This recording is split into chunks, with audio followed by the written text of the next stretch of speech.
Sa Amerika, pinuntirya ang 10 drones ng mga Houthi rebels sa Yemen at Venezuelan President Nicolas Maduro inakusahan ang Estados Unidos ng pambablackmail. Si Joyce Salamatin sa sentro ng balita. Pinuntirya ng Amerika ang 10 drones ng mga Houthi rebels sa Yemen, pati ang kanilang ground control center.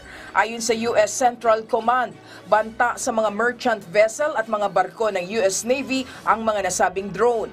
Giit pa ng Amerika, dapat protektahan ang freedom of navigation at gawing ligtas ang international waters para sa mga US Navy vessels at merchant vessel. Inakusahan ni Venezuelan President Nicolas Maduro ang Estados Unidos ng blackmail matapos pagtibayin ng kanilang Korte Suprema ang pag-disqualify sa pambato ng kanilang oposisyon na tumakbo sa pagkapangulo.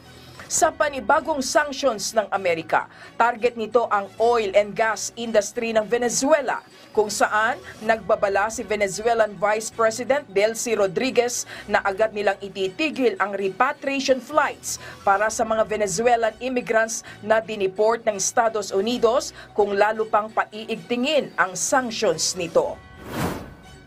Isang grupo sa France ang nagpasyang mag-donate ng mga pinaglumaang Christmas tree sa Tuari Zoo. Ayon sa grupo, sa halip na itapon ang mga ito, ay nagdesisyon silang i-donate ang mga ito. Sa mga nagdaang taon ay tumatanggap ang zoo ng mga lumang Christmas tree upang pasiglahin ang mga hayop na maghanap ng sarili nilang pagkain.